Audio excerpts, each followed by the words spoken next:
ചില ആളുകളെ കുറിച്ച് നമ്മൾ പറയാറുണ്ട്, അവൻ അല്ലെങ്കിൽ അവൾ എത്ര ഭാഗ്യവതിയാണ് അല്ലെങ്കിൽ ഭാഗ്യവാനാണ്. പലപ്പോഴും നമ്മൾ പറയുക ഭൗതികമായ നേട്ടങ്ങളുള്ളവരെ കുറിച്ചാണ്. ഒരുപക്ഷെ സമ്പന്നരായി ജനിച്ചു, അല്ലെങ്കിൽ വളരെ വേഗം സമ്പന്നനായി, അല്ലെങ്കിൽ വളരെ ഫേമസ് ആയി, അല്ലെങ്കിൽ കൂടുതൽ അധികാരമുള്ള ഒരു വ്യക്തിയാണ്. ഇനി ആത്മീയ തലത്തിൽ ചിലരെ പറ്റി നമ്മൾ ഭാഗ്യവാന്മാരെന്ന് പറയും. അത് വിശുദ്ധരായ ആളുകൾ, അല്ലെങ്കിൽ രക്തസാക്ഷികളായ ആളുകൾ, ഇങ്ങനെ ഉള്ള ആളുകളുടെ ജീവിതത്തിലേക്ക് കടന്നു വരുമ്പോൾ, പ്രത്യേകിച്ച് ആത്മീയ തലത്തിലാകുമ്പോൾ അവരുടെ ജീവിതത്തിൽ ഒരുപാട് ത്യാഗങ്ങൾ, അവർ ഏറ്റെടുക്കുന്ന സഹനങ്ങൾ നമുക്ക് കാണുവാൻ സാധിക്കും. ഈശോ പറഞ്ഞു, എന്നെ അനുഗമിക്കുവാൻ ആഗ്രഹിക്കുന്നവൻ തന്നെ പരിത്യജിച്ച്, അതായത് തൻ്റെ ഭൗതിക നേട്ടങ്ങളും ഭൗതികമായ സാഹചര്യങ്ങളെ ഉപേക്ഷിച്ചിട്ട് എൻ്റെ പിന്നാലെ തൻ്റെ കുരിശും എടുത്ത് വരണമെന്ന്. അങ്ങനെ അനുധാവനം ചെയ്തവരാണ് ഭാഗ്യപ്പെടുത്തിയവരാണ്. അപ്പോൾ നമ്മൾ എല്ലാവരും ക്രൈസ്തവരെന്ന നിലയിൽ, മാമോദീസ സ്വീകരിച്ചവരെന്ന നിലയിൽ ഭാഗ്യപ്പെട്ടവരാകുവാൻ വിളിക്കപ്പെട്ടവരാണ്. ഒറ്റ കാര്യമേ ഉള്ളൂ, നമ്മൾ സഹനത്തിൻ്റെ പാത അല്ലെങ്കിൽ ആവശ്യമില്ലാത്ത സഹനങ്ങൾ എടുക്കേണ്ടതില്ല. എങ്കിൽ ഈശോയ്ക്ക് വേണ്ടി, സഭയ്ക്ക് വേണ്ടി, കുടുംബത്തിന് വേണ്ടി, ഇടവകയ്ക്ക് വേണ്ടി, നമ്മൾ ക്രൈസ്തവ സാക്ഷ്യത്തിന് വേണ്ടി ത്യാഗങ്ങൾ ഏറ്റെടുക്കുവാൻ സാധിക്കണം.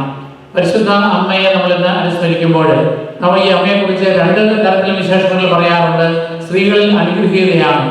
അത് എലിസബത്ത് മാതാവിനെ കുറിച്ച് പറഞ്ഞതാണ്. അവൾ സ്ത്രീകളിൽ അനുഗ്രഹീതയാണ്. കാരണം അവൾ കർത്താവിൻ്റെ അമ്മയാകുവാൻ വിളിക്കപ്പെട്ടവളാണ്, തിരഞ്ഞെടുക്കപ്പെട്ടവളാണ്. എന്നാൽ അതേ സമയത്ത് അവളെ വ്യാകുലമാതാവായിട്ടും അവളെ പറ്റി പറയുന്നുണ്ട്. കാരണം ശമീയൻ പറയുന്നുണ്ട്, നിന്റെ ഹൃദയത്തിലൂടെ ഒരു വാൾ കടന്നു പോകും. അതായത് ഈശോയുടെ കുരിശുമരണത്തിന് സാക്ഷ്യം വഹിക്കുന്ന ആ മറിയത്തിൻ്റെ ജീവിതം. മറിയത്തിൻ്റെ ജീവിതത്തെ കുറിച്ച് പല പരാമർശനങ്ങൾ ബൈബിളിൽ പറയുന്നതിൽ പലതും നമുക്ക് സഹനത്തിലൂടെയാണ് ഈ മറിയം, ഈ തിരഞ്ഞെടുക്കപ്പെട്ട ഉന്നതമായ സ്ഥാനത്തുള്ള മറിയം പോലും കടന്നു പോകുന്നത് നമുക്ക് അറിയാൻ സാധിക്കും. ഒന്ന്, മാതാവ് ഗബ്രിയേൽ മാലാഖ വന്ന് മാതാവിനെ അറിയിക്കുന്നുണ്ട്. അവളെ അറിയിക്കുന്ന അവസരത്തിൽ മാതാവിന് ആദ്യം മാലാഖയെ കാണുമ്പോൾ ഭയമുണ്ടാകുന്നു. മറ്റൊന്ന്, നീ ഗർഭം ധരിച്ച് ഒരു പുത്രനെ പ്രസവിക്കുമെന്ന് പറയുമ്പോഴും മാതാവ് ആശങ്കപ്പെടുകയാണ്. കാരണം നിത്യകന്യകയായി ജെറുസലേം ദേവാലയത്തിൽ വെച്ച് വളർന്നു വരുമ്പോൾ അവളെടുത്ത വാഗ്ദാനമാണ്. അതുകൊണ്ട് അവളെ സംരക്ഷിക്കുവാൻ വേണ്ടി മാത്രമാണ് യോസേഫുമായി വിവാഹ നിശ്ചയം ചെയ്തത്. അക്കാലത്തെ രീതി അതാണ്. കാരണം കന്യകാമഠങ്ങൾ അതില്ലാത്തത് കൊണ്ട് വിഭാര്യനായ, അതുപോലെ തന്നെ ഇനി ദാമ്പത്യ ജീവിതത്തിൽ ഏർപ്പെടുകയില്ല എന്ന് വിശ്വസിക്കുന്ന പുരുഷന്മാരുടെ ചുമതലയാണ് മാതാപിതാക്കന്മാർ മരിച്ചുപോയ കുട്ടികളെ ഏൽപ്പിച്ചു കൊടുക്കുന്നത്. അങ്ങനെ നിത്യകന്യകയായിരുന്നുള്ള അങ്ങനെയുള്ള കുട്ടികളെ. അപ്പൊ അതുകൊണ്ട് മാലാഖാവോട് പറയുന്നു, നീ അതിനെ വേഗം വരാതെ തന്നെ പരിശുദ്ധാത്മാവിന്റെ പ്രത്യേകമായ അത്ഭുതകരമായ ഇടപെടൽ മൂലം നീ ഈ ഈശോയ്ക്ക് ജന്മം നൽകും, രക്ഷകന് ജന്മം നൽകുമെന്നുള്ള ഉറപ്പ് മറിയത്തിന് ലഭിക്കുകയാണ്. അങ്ങനെ അവൾക്ക് ദൈവികമായ വെളിപാടിലൂടെ പ്രത്യാശ ലഭിക്കുകയാണ്. പക്ഷെ ഈ കാര്യം അവൾക്ക് പറയേണ്ടത് യോസേഫിനോടാണ്. യോസേഫിനോട് ആ കാര്യം പറയുമ്പോൾ യോസേഫ് ആകപ്പാടെ ആശങ്കയിലാണ്. യോസേഫ് മറിയത്തെ ഉപേക്ഷിക്കുവാൻ തീരുമാനിച്ചു, അല്ലെങ്കിൽ അങ്ങനെ അതേക്കുറിച്ച് ആലോചിച്ചുകൊണ്ടിരുന്നു എന്ന് പറയുന്നുണ്ട്. എന്തുകൊണ്ടാണ് യോസേഫ് മറിയത്തെ ഉപേക്ഷിക്കുന്നത്? അത് മറിയം വേറൊരു പുരുഷനുമായിട്ട് ഏതെങ്കിലും ചുറ്റിക്കളിയുള്ളതായിട്ട് അങ്ങനെ ആരും പറഞ്ഞു കേട്ടിട്ടില്ല. അങ്ങനെ ആരെങ്കിലും മേലും ആരോപിക്കാനുമില്ല. എന്നാൽ കാരണം മറിയത്തിനെതിരായിട്ടുള്ള ആരോപണം കൊണ്ടുവരണമെങ്കിൽ അവൾ ആരുമായിട്ടാണ് ബന്ധപ്പെടുന്നത് എന്ന് ആരെങ്കിലും പറയാൻ സാക്ഷികൾ വേണം. ഇവിടെ അതില്ല.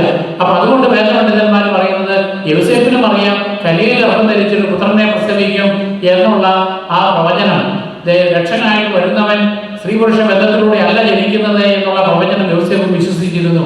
അപ്പൊ അതുകൊണ്ട് ദൈവത്താൽ പ്രത്യേകം തിരഞ്ഞെടുക്കപ്പെട്ടത് ഈ മറിയമാണെന്നും അത് ഗബ്രിയേൽ മാലാഖ വെളിപ്പെടുത്തിയതാണെന്ന് യോസേഫിന് അറിയാം. അപ്പോൾ യോസേഫ് ഈ മറിയത്തെ സ്വീകരിക്കുവാൻ ശങ്കിക്കുന്നതിന്റെ കാരണം താൻ ഇതിന് അയോഗ്യനാണ്. കാരണം ദൈവത്തിന്റെ പുത്രനായ മിശിഹായുടെ വളർത്തുപിതാവാകുവാൻ താൻ അയോഗ്യനാണ്. ആ വളർത്തുപിതാവിൻ, ആ രക്ഷകന്റെ അമ്മയായ മറിയത്തിന്റെ ഭർത്താവായിരിക്കുവാൻ താൻ അയോഗ്യനാണ് എന്നുള്ള ആശങ്കയിലാണ് ഈ യോസേഫ് ഈ ഒഴിവാക്കാം, അത് വേറെ ആരുടെയെങ്കിലും സംരക്ഷണമാകട്ടെ എന്ന് യോസേഫ് തീരുമാനിക്കുക. അപ്പോഴാണ് വീണ്ടും സ്വപ്നത്തിൽ ദർശനമുണ്ടാവുകയും യോസേഫിനോട് മാലാഖ പറയുന്നു, നീ യോസേഫെ നീ ശങ്കിക്കേണ്ട, അവളെ ഭാര്യയായി സ്വീകരിക്കാൻ നീ ശങ്കിക്കേണ്ട, കാരണം അവളിൽ ഗർഭം ധരിച്ചിരിക്കുന്നത് പരിശുദ്ധാത്മാവിന്റെ അത്ഭുതകരമായ ഇടപെടൽ മൂലമാണ്. അങ്ങനെ മാതാവിന്റെ ജീവിതത്തിലെ ഒരു വലിയ പ്രതിസന്ധി വീണ്ടും ദൈവത്തിന്റെ ഇടപെടൽ മൂലം പരിഹരിക്കപ്പെടുകയാണ്. പിന്നെ നമ്മൾ പറയുന്നുണ്ട്, ഗബ്രിയേൽ മാലാഖ മറിയത്തോട് പറയുന്നുണ്ട്, നിന്റെ ചാർച്ചക്കാരിയായ എലിസബത്ത് ഇതാ ഒരു പുത്രനെ ഗർഭം ധരിച്ചിരിക്കുന്നു, അവനിത് 6-ാം മാസമാണ്, അവന് രക്ഷകന്റെ മുന്നോടിയായിട്ട് വരുന്നതാണ്. അത് അറിഞ്ഞുകൊണ്ട് തന്നെ മറിയം അങ്ങ് നസറത്തിൽ നിന്ന്, അതായത് ഗലീലയിലെ നോർത്തിലെ നസറത്തിൽ നിന്ന് നമ്മുടെ സൗത്തിലുള്ള ജെറുസലേമിൽ താമസിക്കുന്ന, ജെറുസലേമിലെ കുന്നച്ചേരിയിൽ താമസിക്കുന്ന എലിസബത്തിന്റെയും സക്രിയായുടെയും ഭവനത്തിലേക്ക് തനിച്ചു പോവുകയാണ്. ദീർഘദൂരം യാത്ര ചെയ്ത് ചെറുപ്പക്കാരിയായ ഒരു പെൺകുട്ടി, അതൊരു വലിയ സാഹസികമായ യാത്രയാണ്.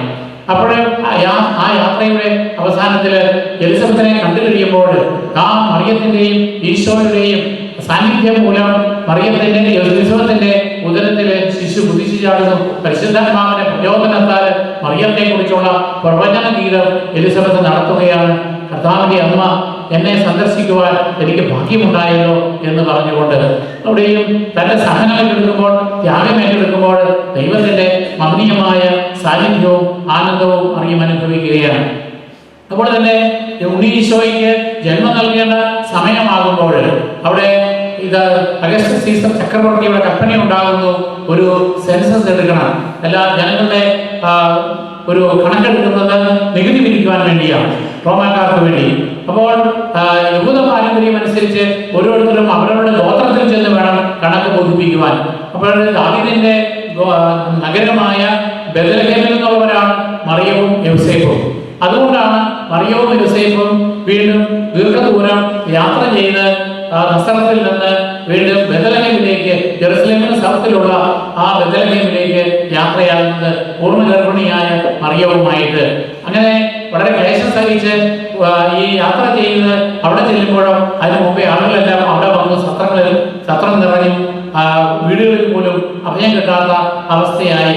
അതുകൊണ്ടാണ് ഈശോയെ പുൽത്തൊട്ടിൽ ജന്മം കൊടുക്കേണ്ട അവസരം വരിക.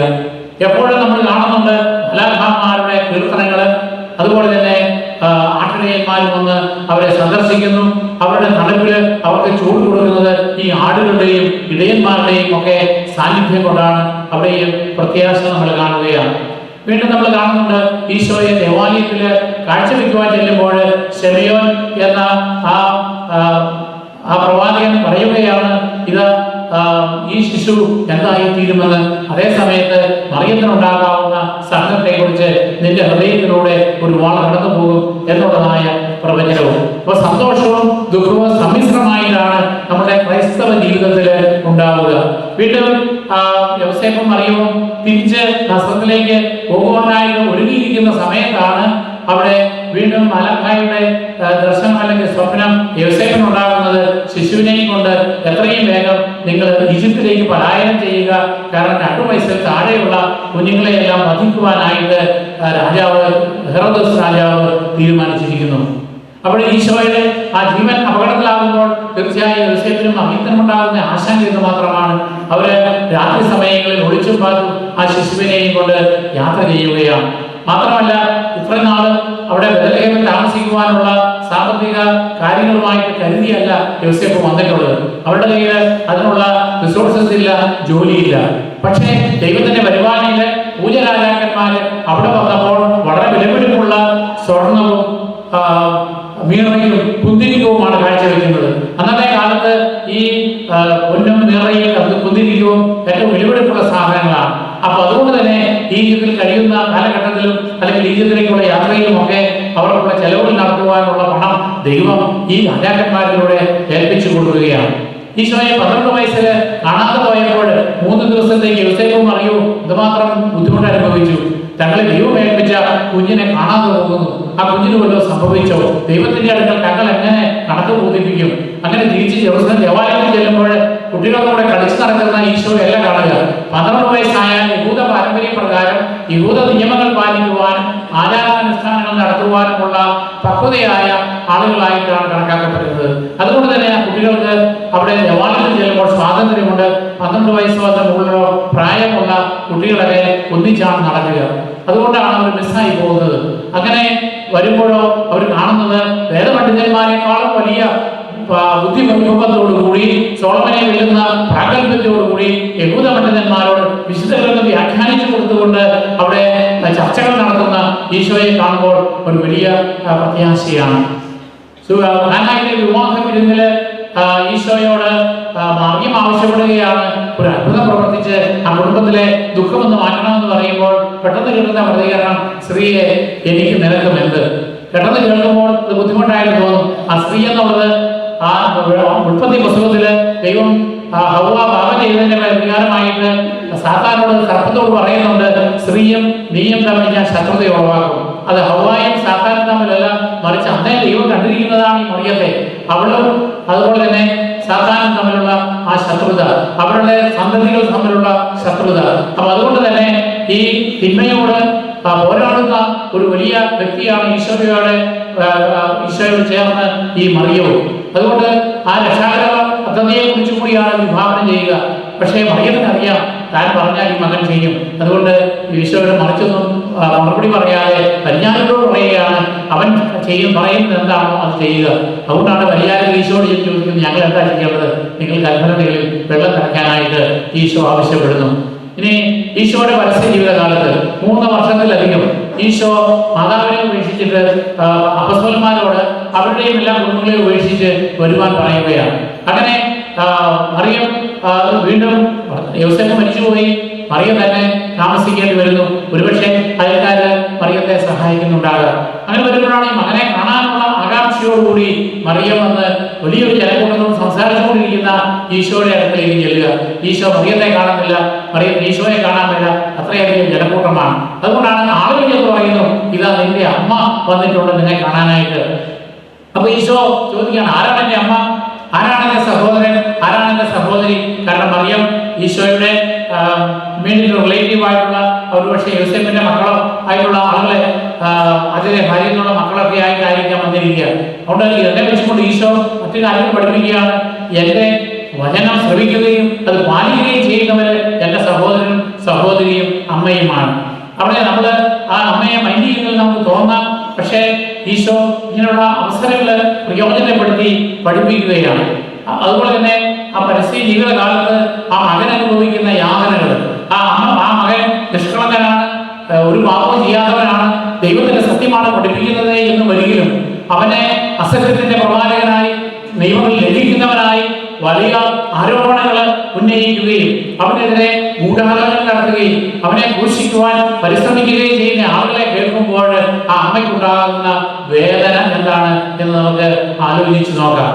അതുപോലെ തന്നെ ആ മകൻ കുരിശു ചുമന്നുകൊണ്ട് പോകുന്ന മരണശക്തിക്ക് വിധിച്ചെന്ന് അറിഞ്ഞപ്പോൾ മാതാവ് ജെറുസലേമിലേക്ക് കുതിച്ച് ചെല്ലുകയാണ്. അവിടെ കുരിശു ചുമന്നുകൊണ്ട് പോകുന്ന ആ മകനെ കാണുന്നു. അവിടെ കുരിശിന്റെ ആണികളില് തന്റെ മകന്റെ കൈകളിലേക്ക് ആണി അടിച്ചു കയറ്റുമ്പോൾ അമ്മയ്ക്കുണ്ടാകുന്ന സഹനം, ആ കുരിശിൽ കിടക്കുന്ന വേദനകൾ, ആ സമയത്താണ് ഈശോ യോഹന്നാനോട് പറയുക, ഇതാ നിന്റെ അമ്മ. കാരണം ഈ അമ്മയെ നോക്കാൻ വേറെ മക്കളില്ല, അതുകൊണ്ട് നീ ആ അമ്മയുടെ ഉത്തരവാദിത്വം ഏറ്റെടുക്കണം എന്ന് പറഞ്ഞ് ആ ത്യാഗത്തിന്റെ സമയത്തും ആ ഉത്തരവാദിത്വം ഏൽപ്പിക്കുകയാണ്. ആത്മസഭയിൽ മകനിതായി ഉയർത്തെഴുന്നേറ്റു എന്ന് പറയുമ്പോൾ തീർച്ചയായും ആ മരണശേഷമുള്ള ഒരു വലിയ സന്തോഷം ആ മറിയത്തിനുമുണ്ട്. അതുപോലെ തന്നെ പരിശുദ്ധാത്മാവിനെ സ്വീകരിക്കുമ്പോഴും അതിനുശേഷവും സഭയ്ക്ക് നേതൃത്വം കൊടുക്കുവാനായിട്ട് സഭയ്ക്ക് കഴിയുന്നുണ്ട്. അപ്പൊ അതുകൊണ്ട് മാതാവിൽ നിന്ന് നമ്മൾ പഠിക്കേണ്ട ഒരു കാര്യം, മാതാവ് വിശ്വാസത്തിലൂടെയും ദൈവത്തിലുള്ള ശരണത്തിലൂടെയും അവളുടെ സഹനത്തിന്റെയും ത്യാഗത്തിന്റെതുമായ ജീവിതത്തില് സമാധാനം കണ്ടെത്തുവാൻ സാധിച്ചു. അതിനുശേഷമാണ് ആ മറിയത്തെ ദൈവം സ്വർഗത്തിലേക്ക് സംവഹിക്കുകയും ചെയ്യുന്നത്. അതുകൊണ്ട് നമ്മളെ സംബന്ധിച്ചിടത്തോളം നമുക്ക് സഹനം ഉണ്ടാകുമ്പോൾ, ത്യാഗം ഉണ്ടാകുമ്പോൾ, അല്ലെങ്കിൽ ബുദ്ധിമുട്ടുകൾ ഉണ്ടാകുമ്പോൾ, പ്രതികൂല സാഹചര്യങ്ങൾ ഉണ്ടാകുമ്പോൾ നമ്മൾ ദൈവത്തെ പഠിക്കുകയല്ല, ഞാൻ ദൈവത്തെ എത്രമാത്രം സ്നേഹിച്ചു, ഞാൻ എത്രമാത്രം ചാരിറ്റി ചെയ്തു, ഞാൻ പള്ളിയെ എത്രമാത്രം സഹായിച്ചു, എന്നിട്ടും എനിക്കെതിരെ ഈ വളരെയേറെ സഹനങ്ങൾ വരുന്നത് എന്ന് നമ്മൾ ആശങ്കപ്പെടുകയല്ല. മറിച്ച് നമ്മൾ വേണ്ടിവരുന്ന സഹനങ്ങൾ ഏറ്റെടുക്കുവാൻ, നിസ്വാർത്ഥമായ സേവനം ചെയ്യുവാനായിട്ട് നമ്മൾ മുമ്പോട്ട് വരുമ്പോൾ മാതാവിനെ സ്വർഗത്തിലേക്ക് എടുത്തതുപോലെ തന്നെ ഈശോ പറഞ്ഞിട്ടുണ്ട്, ഞാൻ രണ്ടാമതും വരും, നിങ്ങളുടെ സൽപ്രവൃത്തികൾക്ക് അനുസൃതമായ പ്രതിഫലം ഞാൻ നിങ്ങൾക്ക് തരും. കാരണം ഞാൻ പോകുന്നത് എൻ്റെ പിതാവിന്റെ ഭവനത്തില് വസതികൾ ഒരുക്കുവാൻ വേണ്ടിയാണ്. അതിനുശേഷം നിങ്ങളെ ഞാൻ നിദ്രയിൽ നിന്ന് ഉണർത്തും. മാതാവിന്റെ മരണത്തെ കുറിച്ച് പറയുക, അവള് നിദ്ര പ്രാപിച്ചു എന്നാണ്. ആ നിദ്രയിൽ നിന്നും അവളെ ഉയർത്തിക്കൊണ്ട് സ്വർഗത്തിലേക്ക് എടുത്തു എന്നുള്ളതാണ്. അപ്പൊ അതുപോലെ തന്നെ നമ്മളും മരണാസന്നരാകുമ്പോഴും വളരെ പ്രത്യാശയോടുകൂടി സമാധാനത്തോടുകൂടി മരണത്തെ കൊണ്ടുപോകാനും അതുപോലെ തന്നെ നിത്യവിശ്രമത്തിലേക്ക് പ്രവേശിച്ച് കർത്താവിന്റെ രണ്ടാമത്തെ ആഗമനത്തില് കർത്താവിന്റെ വലതുഭാഗത്ത് മാതാവിനോട് ചേർന്ന് വിശുദ്ധരോട് ചേർന്ന് നമ്മുടെ പൂർവികരോട് ചേർന്ന് സ്വർഗ സൗഭാഗ്യം അനുഭവിക്കത്തക്ക വിധത്തില് കർത്താവിന്റെ കൽപ്പനകൾ പാലിച്ചുകൊണ്ട് ജീവിക്കുവാനായിട്ട് നമുക്ക് പരിശ്രമിക്കാം.